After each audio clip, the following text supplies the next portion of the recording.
Can you imagine being penalized for something that you cannot control? Well, that was exactly what Lewis Hamilton experienced at the 2025 Mexican Grand Prix. And what has just been discovered could be one of the biggest FIA scandals in years. Stick around, because this doesn't just affect Hamilton, it could change the whole of F1 as we know it. What happened on lap 6 of the 2025 Mexican Grand Prix cannot and should not be reduced to a simple, poorly executed defensive maneuver. It was a complex, technical sequence of events marked by extreme conditions that exposed the limits of the car, the driver, and the regulations. It all started with a battle between titans. Lewis Hamilton, now at Ferrari, defending his position against Max Verstappen on one of the most demanding circuits on the calendar. The action focused on turn 4 of the Autodromo Hermanos Rodriguez, a point where cars reach extreme speeds just before violent braking. At that moment, Hamilton blocked the brakes of his SF25 while trying to contain the Dutchman's attack.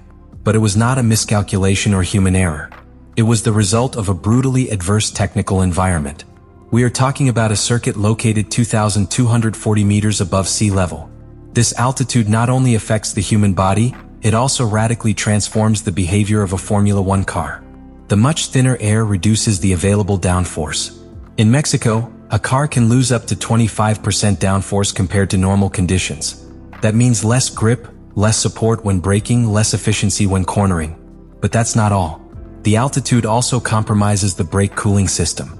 In this case, Hamilton's discs reached 900 degrees Celsius, a point at which the material loses consistency and effectiveness. Under this scenario, maintaining control is an almost impossible task. Hamilton, by applying 100% of the braking pressure, did so not out of aggressiveness but out of survival. Telemetry confirms it, the car simply did not respond. He lost grip on the front wheels, which caused a slide towards the outside of the track, with no possibility of correcting or taking the escape route, marked with a yellow line. At that speed and with those overheated brakes, downshifting precisely was no longer an option. All that was left was to survive the lack of control. And what came next was just as critical. Hamilton, upon rejoining after crossing the grass, did so ahead of Verstappen, who seconds before had also left the track in turns 2 and 3, cutting across the grass without receiving any penalty. That context is important. Verstappen had gained position in an unorthodox way, while Hamilton was barely able to avoid a major accident. Furthermore, the Dutchman had been left behind Oliver Bearman, a technical detail that completely dismantles the idea that Hamilton gained a significant advantage. But what makes this incident even more interesting is the fact that all of these events occurred in a matter of seconds, under immense pressure, in one of the most treacherous areas of the track. The driver's decision-making, the car's behavior, the environmental conditions, and the narrative of the regulation itself converged in an explosion of uncertainty. Hamilton was not improvising. He was reacting to a series of factors that were completely beyond his control, in a scenario that required surgical precision with tools that, at that moment, no longer responded. In just 10 minutes, 2 documents signed by the same panel of stewards exposed an internal conflict that should be impossible in a sport that boasts precision, consistency, and fairness. But it happened. And it was archived with an official seal. At 1706 local time, document 37 clearly and technically established that Hamilton should not be sanctioned. The justification was logical, consistent with the data, and aligned with the principles of the sport's regulations. It said verbatim that Hamilton's car was traveling too fast to allow the driver to use the prescribed escape route. That his maneuver was the only physically viable one in that context. And that, therefore, it was not appropriate to take any other measure. The key is in the phrase, completely justifiable reason. That statement is forceful. He acknowledges that the maneuver was not intentional, that there was no fraud, nor an attempt to take advantage, but rather an inevitable reaction to a situation of total loss of control. It was a closed case. Or at least that's how it should have been. But then, at 5:16 p.m. just 10 minutes later, document 36 arrived. A resolution that not only contradicted its predecessor, but nullified its validity with opposite reasoning. Now, the steward stated that Hamilton should receive a 10-second penalty for leaving the track and obtaining a lasting advantage, in violation of Article 33.3 of the sporting regulations. According to this second report, Hamilton overtook the number 1 car Verstappen and did not subsequently return the position. The contradiction is more than evident. A document states that the driver could not control his car. In the next, he is punished for the consequences of not being able to control it. It is a regulatory paradox. It's like a firefighter being fined for damaging a door while rescuing someone from a fire. But the problem goes far beyond Hamilton or Ferrari. This type of double verdict erodes the credibility of the FIA. The Formula One regulatory authority is exposed as a divided structure, incapable of maintaining uniform criteria even within the same event. How can a driver, an engineer, or a team trust a regulation if in a matter of minutes it can become its own contradiction? Ferrari released some of the internal information collected from the lap in which the incident occurred. The first thing that was analyzed was the time of the first sector.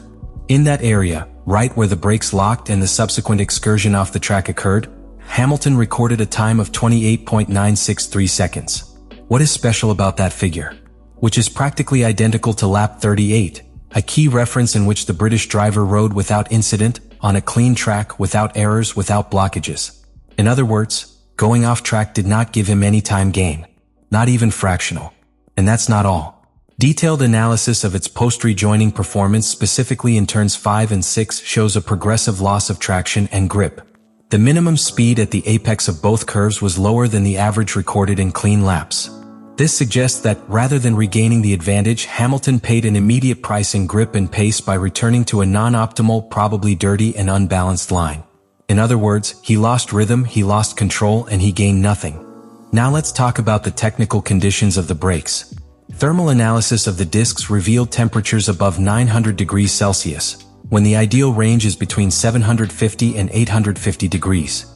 At that temperature, the brakes not only lose effectiveness, but can experience fade, a condition in which the disc material begins to slide instead of braking.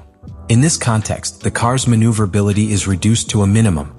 The car stops being a precision instrument and becomes a machine of inertia. Real control is no longer in the hands of the pilot, but there is more. The brake pressure sensors showed a sustained peak of more than 98% application on the front axle. That is not unnecessary aggression.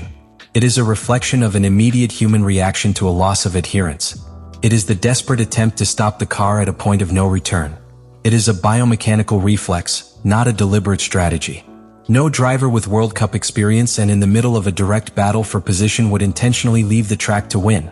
A car out of control does not plan, it simply survives. In addition, the GPS sensors captured the line drawn by Hamilton when he returned to the track. There was no intentional cut to gain positions. He did not return to the track looking to get ahead of Verstappen. The line was direct, no abrupt angles, no aggressive acceleration corrections. He simply followed the inertia of the car, rejoining where he could. And by that time, Verstappen had already fallen behind Behrman due to his own mistake on turns 2 to 3. It was not Hamilton who relegated him. It was the sequence of errors and chaos itself that rearranged the positions. This completely nullifies the legal basis of the sanction. The FIA maintained that Article 33.3 of the regulations was violated by obtaining an advantage when leaving the track and not returning position. But the data shows that no structural or tactical advantage was gained, nor was there any improperly gained position.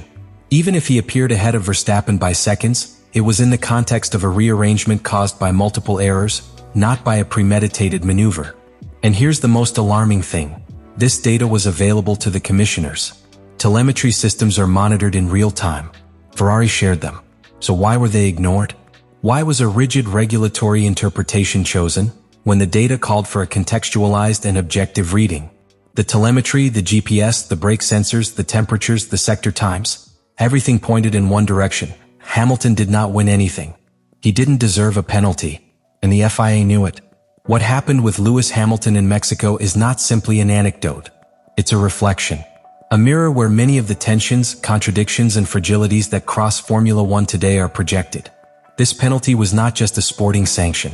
It was an implicit yet unacknowledged statement that even the most sophisticated systems can collapse when faced with their own internal ambiguities. Do you think Hamilton was the victim of injustice? Or do you consider that the FIA acted in accordance with the regulations, despite the technical circumstances? Let me know in the comments what you think about all this.